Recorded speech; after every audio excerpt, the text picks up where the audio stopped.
Shalom, welcome to Rob on the Rock. I'm Rob Van Hoff, and this week's Torah portion is Vayeshev, which begins with Genesis 37.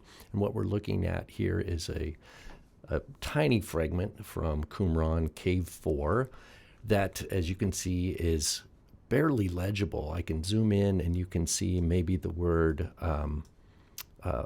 Avi right here, Aleph, Bet, Yod, part of the word Edom. That's the end of Genesis 36. And then we have a space. So we know that there, in this scribe's mind, there was a break between the end of the account of the kings of Edom, wrapping up Genesis 36, and the beginning of what we call Parashat Vayeshev. We see almost a whole line skipped.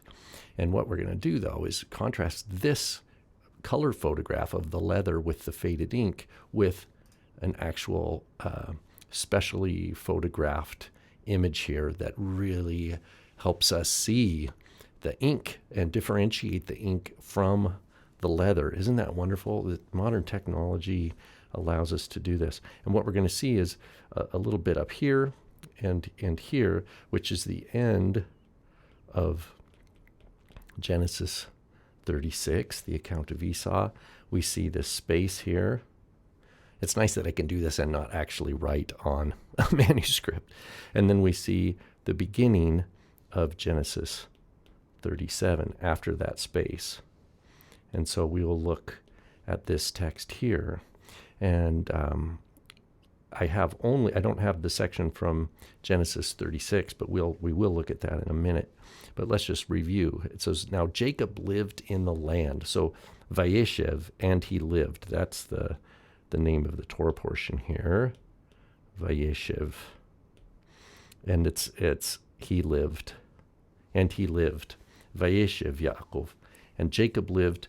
And then what I have in bold here, as I've been doing as of late, is highlighting what we have in the text above. So the land where his father had lived as a stranger in the land of Canaan. We're going to see that. These are the generations, or Toledot, of Jacob. Joseph was 17 years of age, pasturing the flock with his brothers. We're going to see that while he was a youth, along with the sons of Bilhah, the sons of Zilpah, his father's wives. So that's what we're going to be looking at here today. So I'm going to zoom back out on this. I'll go ahead and erase this because now that you know, have the basic orientation for this particular manuscript, we're going to look up here at the end of Genesis 36, and we see here I can show you, I've got the Hebrew also.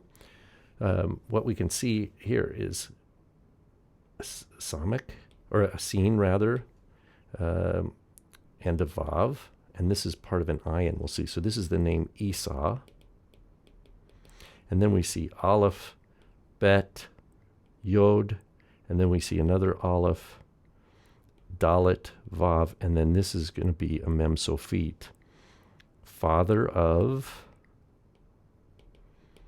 Edom.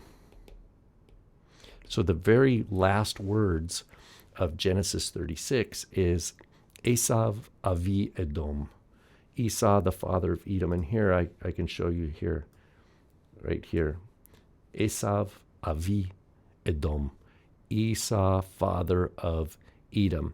Now, what we see here, though, also that I'll just point out here, at the beginning of that last verse of Genesis 36:43, Aluf Magdiel, Aluf Iram. So Magdiel was chief of Iram. So Aluf is chief, and you see this name Magdiel, Mem, Gimel, Dalet, Yod, Aleph, Lamed, Magdiel, Aluf.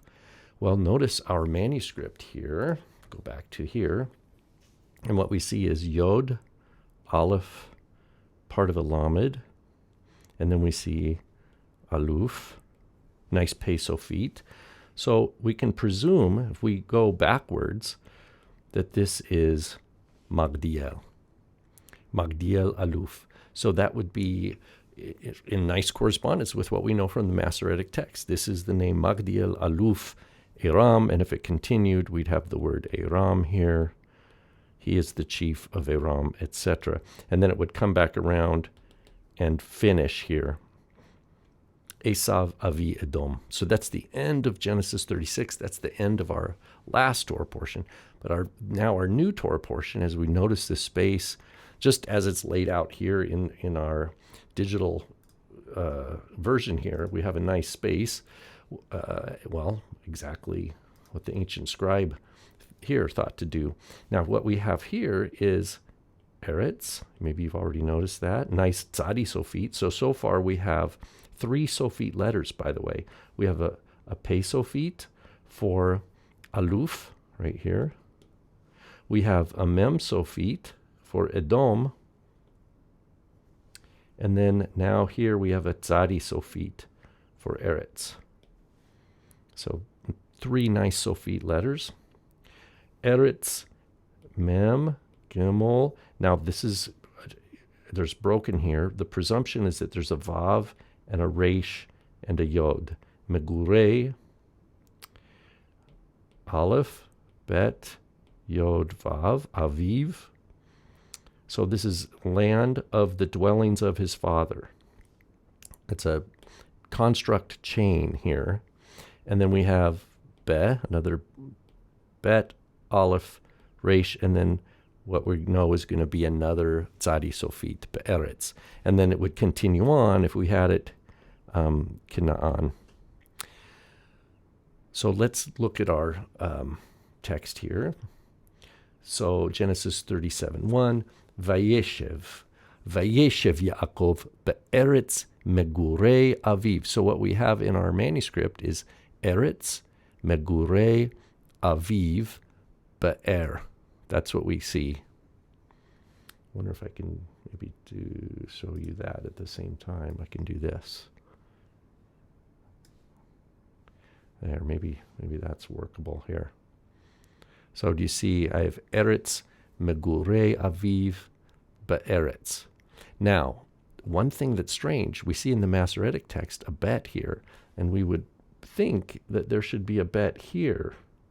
Now, it's with this photography, I've never seen this manuscript up close and in person. It could be that there's a bet here that is faded. See this little guy here, that little notch? Maybe there was a bet that was here and that for some reason it flaked off. That's probably what it is, because we need in the land of the dwellings of his father. That's enough right there for us to see with this line above, Esav Aviv Edom, Esau the father of Edom. That's here clearly the end of Genesis 36. Eretz Megurei Aviv. That's clearly Genesis 37. So we know we're dealing with a passage here that extends at least from Genesis 36 into Genesis 37. Sadly, it's very broken here, but we can make out a few things here. We can make out a resh.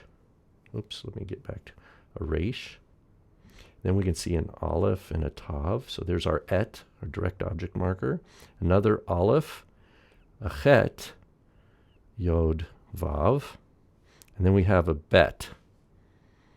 Well, if we look at our passage, we can find where it says, Ele toldot Yaakov. These are this is the account of the generations of Jacob. Yosef, that's Joseph. Ben Sheva Esrei Shana.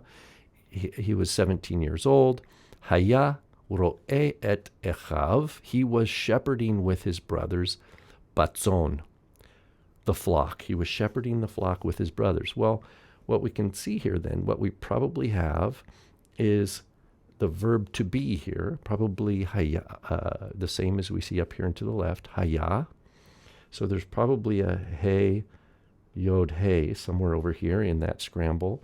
And then we see the resh. Well, this is the resh of ro'eh, shepherding. So this is going to be probably there. That's so I'm what I'm doing here, I'm bracketing it out because it's a reconstruction, right? It's a reconstruction, just like up here, this is a reconstruction. Or if we go up and look at, Magdiel, right? Reconstruction. Aram, reconstruction. Even this Mem Sofit for Edom. Now, if we zoom in, you can see a good portion of it here. But to be fair, it's, you could say it's a partially reconstructed mem. That's the best we can do with this kind of manuscript. So Joseph was shepherding et Echav with his brothers. So this is with, I think I said this is the direct object marker, but technically here this is a preposition with ach, his brothers, but Echav means his, or ach is brother. Echav is his brothers.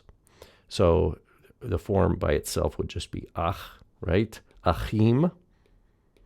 Remember the psalm that says shevet achim gam yachad, that's brothers. Ach, achim. But here we have what's called a construct form with a suffix, echav, brothers of him. So in English we just say his brothers. And then be, we see a bet. Well, that would fit another reconstruction here using the Masoretic. Batzon, shepherding the flock.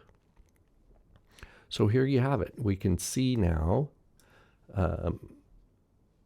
how this manuscript here, tiny little fragment that survives from over 2,000 years ago, clearly reflects what we know as the end of Genesis 36, the beginning of our Torah portion, Genesis 37.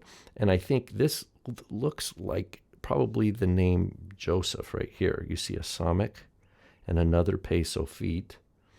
So probably from the name Joseph, Yod, Vav. So another Sofit letter then. So the Sofit letter we're missing here is this Nun, because it's broken off. But we see a Pei, a Mem, a Tzadi, and isn't that wonderful? We don't have a Nun Sofit or a, what's the other one? Or a Kaf Sofit. So the ones that we don't have, right, I'll put it in brackets, is a Kaf Sofit and a Nun Sofit attested in this particular fragment. But this is what's involved when we're, when those scholars of the Dead Sea Scrolls, the scholars of the Qumran caves, when they found these manuscripts, this is what they looked like initially. And you can see, again, we've talked about this before, they used Scotch tape and things like that, the technology available to them to try to hold it still. And you can see even on the underside, they used tape to try to hold these flaking chunks of leather that were obviously brittle and breaking apart. They were trying to stitch those together. And I think in this particular breakage point, if we go back and look at here where I was trying to reconstruct this, whether there's a Vav or a Resh, right here, Megurei Aviv, the dwellings of places of his father, it could just as well be a Resh, and it would be read as a U sound with a U vowel. So it wouldn't change the meaning. This would have the same meaning whether it was spelled defectively without the Vav, or as we see in the Masoretic text, Megurei with a Vav. So, but this is an uncertainty here because of the crack in the fragment. This could be part of a Resh, and this could be part of a Vav. But again, I'm just going only from this photograph, so it's hard to know. But there's no meaning difference. That's an important thing. This is not a rewritten Bible. This is not a rewritten account, at least from these particular verses. It's not rewritten. They're not adding words. They're not subtracting words. They're not changing the flow. They're not retelling it in any way. It seems to be a straightforward version or copy of what we have from 1,000 years later in the Masoretic tradition. I hope this is helpful as you continue to understand and appreciate the world of the scribes, the world of the Bible before the printing press. Shalom.